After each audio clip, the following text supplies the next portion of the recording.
Hello, welcome back to WTFMCP, where we try to figure out just what the MCP is. I'm back with Tim France from the Professional Casuals, Howdy. and Tim is Yeah. professionally casual at this game. Yeah. Or that or casually professional. It's definitely one of the two. They kind of flow back and forth. That got me so mixed up that we said that the other on Saturday because I was talking to someone, I think it was yesterday, and I like flipped the words. I go, Tim from the Casual Professionals, and he was like, "What?" And I was like, "Wait, no, the Professional Casuals. That's what it is. Yeah. But yeah, so Tim, by the way, for those of you, if you've been enjoying these, this is week 3 of these. Definitely go check out Tim's stuff if you haven't. They've got streams on Twitch, they've got a podcast, they live stream events. Yeah, there's a lot there. Professionalcasual.com is the easiest way to do it, but whether it's actual plays for Warhammer or Pathfinder or MCP, Shatterpoint, live streams, there's a ton there. And based on the dates of where these will go out, I'm pretty sure Adepticon's coming up. Whether it's this weekend coming up as you're listening to this or the following weekend, Tim's going to be live streaming all the MCP events at Adepticon. So I highly recommend checking that out. And Shatterpoint. We're doing both. Double duty, MCP fantastic. And Shatterpoint. That's awesome. Good for you guys. Right? That's really great. But yeah, so anyways, today's episode, we're going to talk about Tim. What the fuck are all these events? Oh, gotcha. Yeah. Yeah, so one of the things that MCP is thankfully just rich in is formats and game types. Whether it's one of the over 10 organized play kits that all play incredibly differently, whether it's 1-on-1, 2v1, 3v3, free-for-alls, they're all stellar. But there's a bunch of different kind of like major premier formats that are very popular as well. A bunch in the US and even some different ones in the UK. Whether you're playing 3 or 5-man team tournaments, duo team tournaments, what if, timeline, challenger, affiliation battle, like it is a target rich environment to play exactly the way you want to play. Yeah, and the reason when we first were talking about doing this little series, this was the big one for me because I kept asking, we were doing an affiliation coming up on an affiliation battle, and I had to keep asking my buddy Nick, like, wait, what does that mean? What is it? Like, and I'm like, wait, I can't bring this character. And so I was like, we need to talk about these out loud to everybody. So if I hear about an event coming up at my local store, or maybe you guys are going to be in town somewhere running a LVO qualifier, what are some of the more likely event types that I would run into? So there's kind of like 3 major ones. The challenger events are kind of the standard MCP events. That's you show up, you have your roster, there's no super restrictions on there. It's based on the rotation of tactics cards and whatever the current challenger event rule set is, but they're pretty static. That's kind of your bread and butter. Affiliation is probably one of the most popular format types, and what some people might say, and especially I don't know if you heard this at this last affiliation battle we ran, but some people think affiliation battle is really how the game should be played naturally. The main premise behind affiliation battle is you're not bringing those splash characters. You're not having Thanos join the Guardians. Cosmic Ghost Rider is not showing up to help the Avengers. Right. If you're running Avengers, you're running Avengers members only. Now, there is a mechanic in the game called Rogue Agents. These are characters like Taskmaster, Winter Soldier. They're mercenaries. They can be hired to work for anyone that you want. Those characters are allowed in affiliation battle because very specifically, they're supposed to just be able to go wherever when needed. That kind of whole format as a whole is, once again, very popular and super thematic. You see a lot of stuff kind of creep out of the non-meta that's not being played regularly because you're like, oh, well, now's my chance to run, only Avengers, only Wakanda, only Crime Syndicate. I want to play a bunch of criminals. Affiliation battle is kind of the place for you. Perfect. And so the other one, what was the other one? Oh, Timeline. So just give me a brief overview of Timeline. Yeah, so this actually pretty similar to affiliation battle, except this is kind of made for big conventions. This is intended for 32 players or more. going to an event to play. And timeline is going to change every year. This will be a rotating cast of characters based on a narrative. So year one in timeline is launching at Adepticon 2024 and is set on terrestrial characters. So characters not included in this, no Guardians of the Galaxy, no Thanos, no Black Order, no Inhumans. If you're off of Earth, you're not involved. This is made for street level and terrestrial characters. Yeah. So what happens is there's a very restricted list of characters that can be played. I think it's a list of about 96 characters. Within those 96 characters, you make 3 rosters. So 3 whole different teams of 10 characters with tactics cards and crisis cards that cannot repeat, which is a very interesting part of it. So you get used to running some of those tactic cards like Brace for Impact or Patch Up, Indomitable. Only one of your teams can have it. If you really like, super powered Scoundrels Form Sinister Syndicate, only one of your rosters can have that.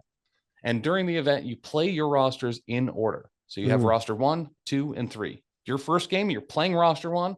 Round 2 is roster 2. Round 3 is roster 3. You did it again, 1, 2, 3, and 1, 2, 3 for 6 rounds. And then in the finals, if you make it, you flip it down, turn it down, and reverse it. And you run your third roster, then your second, and your final game will be roster number 1. It's very interesting. It's very unique. The restriction on characters in it makes you think a little bit harder, and also lets you play a little bit more narratively, which I think is kind of the overwhelming presence or premise of the event as a whole.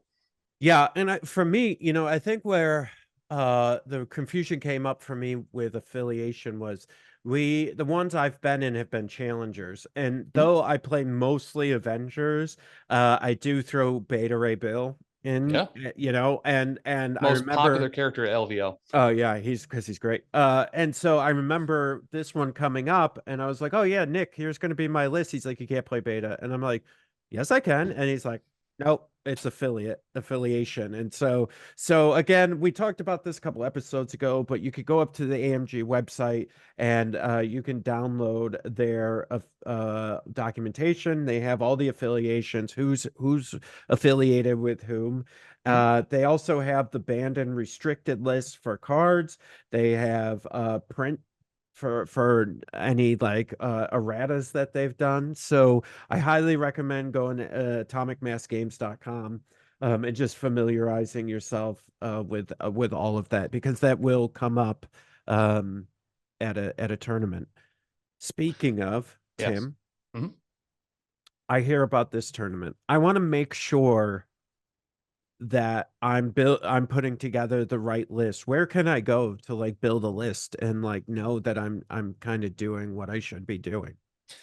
So that's a great question. So there aren't a lot of resources out there as far as like making sure your roster is fitting to a particular format. But there is a number of apps and websites out there, whether it's Cerebro or Jarvis Protocol, MCP DB. There's a bunch of databases out there, none obviously officially licensed by AMG, but there's a bunch of members of the community that kind of go, the extra mile to make sure that there's something seamless where you can build your roster.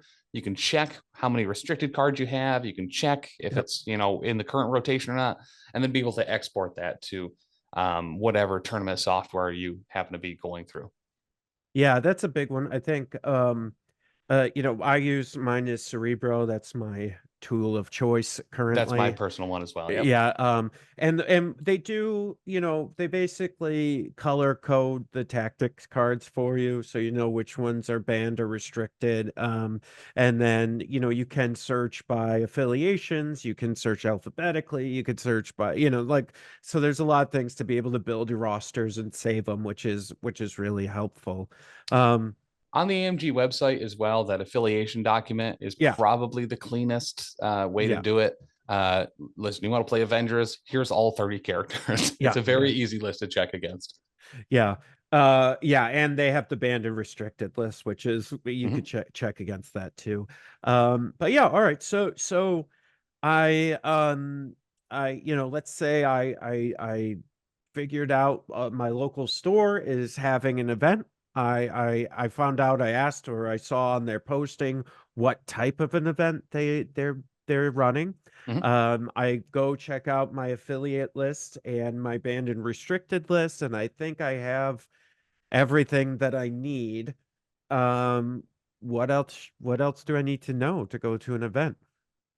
Honestly, not a whole ton, which is very nice. Having a plucky attitude, as always, is a great first stop to have. Make sure you don't leave home without it. But yeah, the ban and restricted list is another great one. Like you said with Cerebro, how it marks cards. I think it's red is banned and yellow is restricted. You can have 2 restricted cards in your roster, and that's your full army effectively. You can have 2 within that. You can bring both of them into the game in a squad, but 2 maximum in your total team. Mm, But yeah, outside of having the movement tools, a lot of events clearly disclose. Make sure you have official tools. Make sure you have official dice. If you have some dope stuff like Baron of Dice or whatnot, you can certainly bring it as long as your opponent is cool using them as well. But yeah, just if you have your core box, you honestly kind of have everything you need yeah. to show up to an event. Here's a question for you, Tim. Mhm.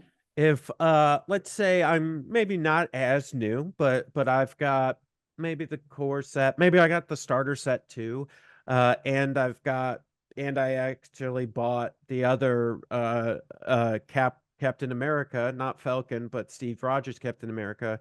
Mhm. Do I have to bring the mini that represents the character I'm playing, even if they're all Captain America? Great question. So yes, you do. There are multiple versions of the same character. I think there's 3 Black Widows, there's 2 Baron Zemos, there's multiple Iron Man, Captain Americas. Yes, everyone is modeled a certain way with intent. If you are playing Steve Rogers, Captain America from 1942, you need to bring the model for Steve Rogers, Mm, Captain America from 1942. Um, Base sizes really only come in 3 types: standard, medium, and large.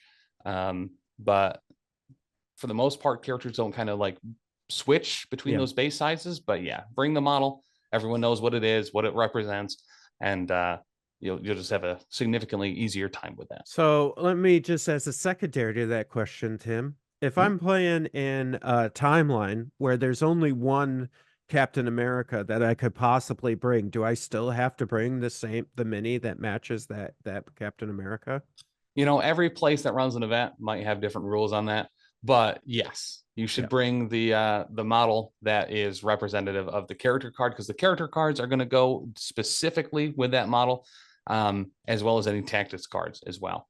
Even though Yeah, there are 3 Captain Americas, they have tactics cards that only some of them can use. right. You know what I mean? And 2014 Captain America has learned a lot Yeah, since World yeah. War II.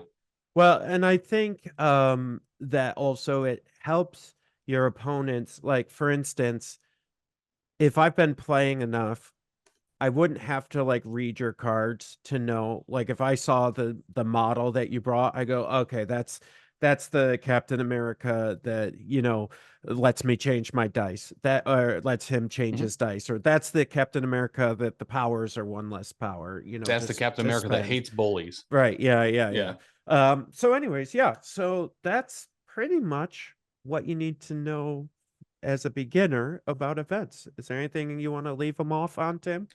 Yeah, if you get the opportunity, if you see an event that's called What If being run in your general area, I highly suggest, even if you have no MCP models at all, sign up for that event and go. Okay.